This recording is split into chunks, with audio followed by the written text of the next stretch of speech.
Xo'p, keyingi asosiy model fe'llarimizdan bittasi bu must bo'ladi. Mustning tarjimasi kerak, zarur, shart.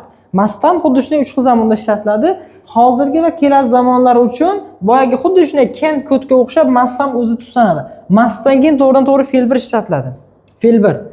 Hozirgi va kelasi zamon uchun. Inkor shakliga yana xuddi shunday not qo'shiladi. So'roq shakli bo'lsa must doimiy igna oldinga chiqish orqali esadi. Xuddi boyagi can'ga o'xshab. Demak, must ham o'ziga yarasha qonun qoidalari bor. Can boyagi qobiliyat ma'nosida edi va iltimos qilish, ruxsat so'rash ma'nosida ishlatilgan. Must bo'lsa birinchi qoidasi qonun qoidalarida ishlatiladi. Misol uchun aytadi, sen mashinani ehtiyot haydashing kerak.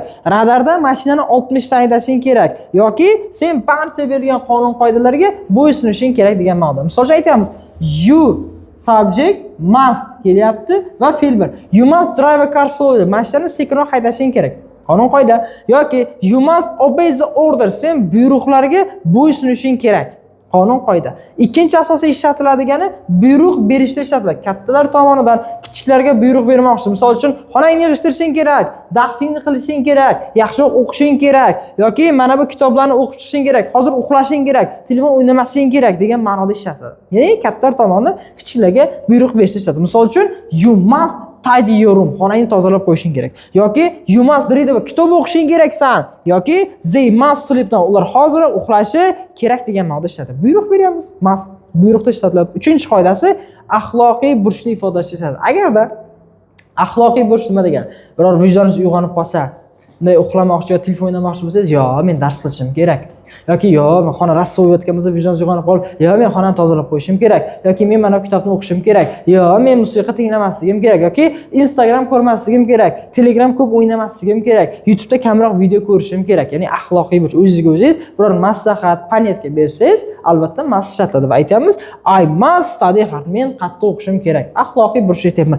Yoki I must clean my room. Men xonamni tozalab qo'yishim kerak. Yoki I must read a book. Men kitob o'qishim kerak. Ana shunday holatlarda must ishlatiladi. Buni videoni bitta to'xtatib rasmga olasiz va keyingi qoidalarga o'tamiz. Demak,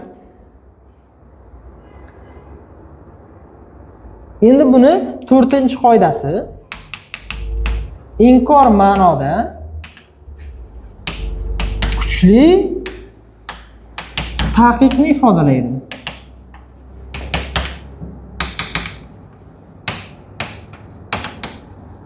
Inkor ma'noda kuchli taqiqni ifodalaydi must. O'sha ish harakatni qilmasliging kerak. Ya'ni you must not speak at the lesson. Darsda sen gapirmasliging kerak. Kuchli taqiq. Yoki he must not play a phone desak. U telefon o'ynamasligi kerak. Kuchli taqiq. Yoki they must not do this things. You must not do misol uchun this thing. Ular bu narsani qilmasligi kerak, bu ishni qilmasligi kerak. This job yoki this work bu ishni qilmasligi kerak. Must inkor ma'noda kuchli taqiqni ifodalaydi. Demak, umumiylashtiramiz. Mustni darakatda mustdan keyin to'g'ridan-to'g'ri fe'l bir ishlatiladi ekan. Inkor ma'noda mustga not qo'shdim, so'roq gaplarda must degan oldinga chiqish orqali yasaldi. Demak, birinchi qoidasi kattalar, birinchi qoidasi buyruq berishda qoidaga bo'ysunishing kerak yoki aytilgan ishda darsga formada kelishing kerak, darsda jim o'tirishing kerak, qonun qoida. Ikkinchisi kattalar tomonidan kichiklarga buyruq berish. Siz kichkina bo'lsangiz, o'zingizdan kattaga mast bilan bermang hayotda. O'zingiz akangizga yoki onangizga mast bilan bersiz, u buyruq bergan bo'lib qolasiz. Buyruqda faqatgina o'zingizdan kichkinaga buyruq bering yoki do'stingizga, dugonangizga buyruq bering. Buyruq berishda ishlatilyapti kattalar tomonidan kichiklarga. Sen yaxshi o'qishing kerak. Yoki uyingni tozalab qo'yishing kerak, yaxshilab darsingni qilishing kerak degan ma'noda maqsad. 3-qoidasi axloqiy burch. Vijdoningiz uyg'onib qolsa, axloqiy burchda ishlatiladi. O'qishim kerak, izlanishim kerak, o'rganishim kerak. Yoki 4-si inkor ma'noda kuchli taqiqni ifodalaydi. Bu ishni qilmasliging kerak, yoki xonaga kirmay turishing kerak, yoki jim bo'lishing kerak degan ma'nolarda albatta must ishlatiladi. Ana shunday. Endi keyingi grammatikaga o'tamiz. Keyingi grammatikamiz have to bo'ladi. Davom ettiramiz. Keyingi biz have to has to bo'ladi. Have to has to ham tarjimasi xuddi shunday. Kerak, zarur, shart degan qoidalarni beradi. Faqat bu mustdan ozgina farq qiladi. Buni zamonlarga moslashadi. Must zamonlarga moslashganda taqdirda ham do, does, will zamon yordamchi fe'llarning omasidir. O'zi mustaqil holatda kelardi. Lekin have to bo'lsa o'zi mustaqil holatda kelmaydi. Zamonlarni bog'lovchilarni, zamonaviy yordamchi fe'llarni olish orqali eslatadi. Demak, hozirgi zamon uchun egadan keyin to'g'ri have to yoki has to ishlatadi. Bilasizlar, he, she, itga nisbatan doimo has ishlatiladi. Buni ham tarjimasi kerak, zarur, shart. Lekin inkor ma'no bo'ladigan bo'lsa present simple do does ni oladi. Do does not bo'ladi.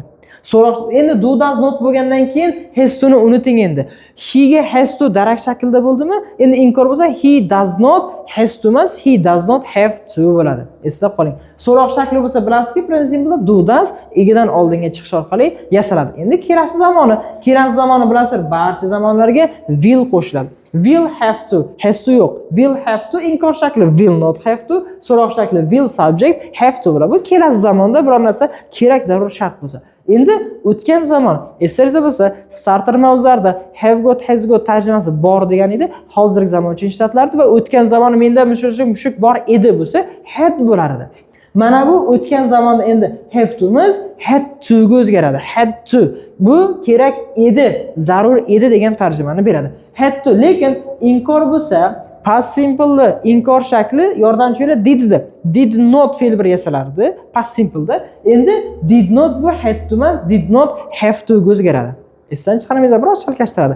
Va so'roq shakli bo'lsa did egida oldinga chiqib yana o'sha have to ga o'zgaradi. Faqat darak shaklda had to fe'l bir, inkor so'roq shakllarida did yordamchi orqali have to fe'l bir yasalaveradi. Endi buni qachon ishlatilish qoidalari haqida gaplashib olamiz. Demak, asosan birinchi qoidasi qarang.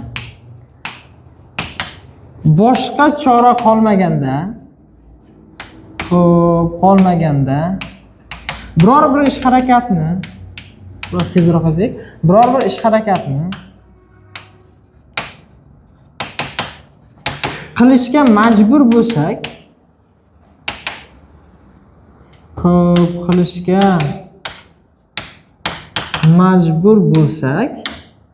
have to ishlatiladi. Have to mana bu yerga ishni deb qo'yib ishlatiladi. Qarang, boshqa umuman chora yo'q. Biror ish harakatni qilishga majburmiz. Boshqa imkoniyatimiz yo'q. O'sha ish harakatni qilmasak bo'lmaydi bo'lsa, have to ishlatiladi. Have to. Ya'ni bu have to mustdan ham kuchli. I must study, men o'qishim kerak. O'qisam bo'ladi, o'qimasam bo'ladi. Lekin I have to studymi, tamom. O'sha ish harakatni qilishga majburman. Sizlar ham aytingizlar, men video darslarni ko'rishim kerak deb have to bilan bering. Sertifikat olishim kerak deb have to bilan bering. Chunki boshqa chorangiz yo'q sizni. Faqat o'qishdan boshqa chorangiz yo'q. Misol uchun, mana bu yerda ukangiz yoki singlingiz yig'lab yotibdi-da. Bir deb yaxshilab yig'ladingizmi? Yo'q. Yaxshi, uni men nima qilishim kerak? Ko'ndirishga majburman. Shunday qarasangiz, sosedni uyi yonyapti, qo'shni uyi yonyapti deganda, qo'shni uyi yonib, yaxshi gugurchak yaxshilab yon uradi, videoga olasizmi? Yo'q, uni siz o'chirishga majbursiz. Boshqa imkoniyat yo'q. O'chirmasangiz nima bo'ladi? Siz yuzga ham o'tadi-da. Yoki darvozani oldida direktor mana shunday turib olgan, direktor. Formang bo'lmasa, Milliy gvardiyaga berib jarimaga tortaman deyapti sizni. O'sha payti nima qilishga majbursiz? Forma kiyishga majbursiz, boshqa imkoniyat yo'q, boshqa chorangiz yo'q. I have to wear this, kiyishga majburman deysiz va mana shu holatda ishlatishingiz kerak bo'ladi. Misol uchun aytaman, gap yozamiz. Hozirgi zamon uchun I have to study hard. Men qattiq o'qishim kerak, qattiq o'qishim zarur, qattiq o'qishga majburman. Agar o'qimasam, o'qishga kira olmasam, uydagilarim mendan voz kechib oladi. Ana shunaqa gaplar. Yoki he has to wear a uniform. U forma kiyish kerak, forma kiyishga majbur, forma kiymasa direktor kirgizmaydi. Ya'ni majbur shart degan ma'noda ishlatiladi. Endi agar o'tgan zamonda biror narsa kerak edi bo'lsa, I had to, majbur bo'ldi, to'g'ri keldi degan I had to qilishim kerak edi. Bunga o'tmay turaylik hozir. Tushunib oldik. Ya'ni yana bitta gap yozamiz. They have to, misol uchun, they have to wear a tie. Ular galstuk taqish kerak.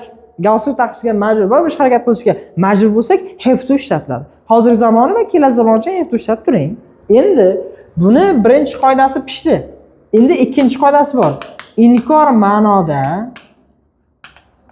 inkor qo'ydingiz-ku, don't have to, doesn't have to inkor qo'ygan paytingizda inkor ma'noda tarjimasi sal o'zgaradi. Tarjimasi hojati yo'q yoki shart emas degan tarjimani beradi. Inkor ma'noda hojati yo'q, shart emas. I have to study, o'qishim kerak, majburman. I don't have to study bo'lsa, o'qimasa ham bo'ladi, o'qishimni hojati yo'q, shart emas degan ma'no beradi. Birdan inkor, endi hojati yo'q, shart emas. Misol uchun I do not have to study. I don't have to study. O'qishimni hojati yo'q, shart emas. Nega o'qishga kirib bo'lganman? Ana shunday. Yoki he does not wear a uniform. Wear a uniform. He doesn't wear a uniform. U forma kiyishini hojati yo'q, shart emas. Nega? Chunki direktor yo'q. Bemalol boraversam bo'ladi. Shortikda ham borsam bo'ladi. Mayli, shunaqa. Endi yoki kelasi zamoniga yasab qo'yaman. I will not have to read this book. Men bu kitobni o'qishimga hojat bo'lmaydi. Bu kitobni o'qishim shart bo'lmaydi menga. Chunki u kitobni o'qib bo'lgan bo'laman degan ma'noda ishlatiladi. Ya'ni kelajakda bo'lish harakatda qilmasam ham bo'ladi kelasi zamon. Don't have to, doesn't have to bo'lsa hozir qilmasam ham bo'ladi. Endi siz buni bitta videoni to'xtatib rasmga olasiz, chunki biroz ko'taraman. Endi had to ga o'tamiz. Endi mana bu had to o'tgan zamoni edi va bu had to ni must ga sinonim qilib olsam bo'ladi. Boya sizga must yozdim, kelasi va hozirgi zamon uchun ishlatiladi must dedim. Lekin o'tgan zamoni mustda o'tgan zamoni yo'q. Mustda o'tgan zamoni had to ishlatiladi. Must ham, have to ni ham, bunday qaramanda have to deb qo'ying. Have to. Must ni ham, have to ni ham o'tgan zamon endi had to bo'ladi. Va buni tarjimasi majbur kerak edi degan tarjimani beradi. Kerak edi yoki shart edi. Kerak, men o'qishim kerak. Misol uchun aytaman. I had to study. Men o'qishim kerak edi yoki o'qishga majbur bo'ldim. Yoki they had to sleep. Ular uxlashi kerak edi, uxlashi shart edi. Men must ga ham have to ga ham sinonim. Yoki inkor ma'noda bo'lsa, kerak emas, shart emas degan tarjimani ber. Inkor ma'noda ishlataman. I did not endi have to o'zgaradi. I didn't have to study. Men o'qishimni hojati yo'q, shart emas edi. Yoki uxlashi shart emas edi ularni. They did not have to sleep. Ularni uxlashi shart emas edi. Ularni uxlashi hojati yo'q edi degan ma'noda ishlatiladi. Demak, must va have to ni tushundik, a? Have to boshqa choramiz qolmaganda, biroq ish harakat qilishga majbur bo'lsak have to ishladi va bu mustdan ham yuqori majburiyatni yuklaydi. Shu yerda signal bo'lsa. Demak, have to hozirgi zamonda have to dan keyin fe'l bir, kelasi zamonda will qo'shiladi, o'tgan zamon had to o'zgaradi, faqat darakchada inkor bo'lsa did, do, does yoki will notlarni olyapti. Va bu had to, must va have to ga sinonim o'tgan zamonda. Bu narsa esdan chiqmasin. Bu ertaga sizga writingda, ertaga speakingda zo'r kerak bo'ladi. Misol uchun writingda odamlar shu ishni qilish kerak. People have to do this job. Bu ishni qilish kerak. Yoki odamlar qilmasligi kerak. People mustn't do this job. Bu ishni qilmasligi kerak. Modal fe'llar orqali siz writing, speakingizda deyarli ishlatishingiz shart. Bu modal fe'llarning hammasi B1, B2 lik grammatikaga to'g'ri keladi va level darajasi ham sizga olib beradigan bali ham ancha yuqori bo'ladi. Buni yozib olasiz chora qilib.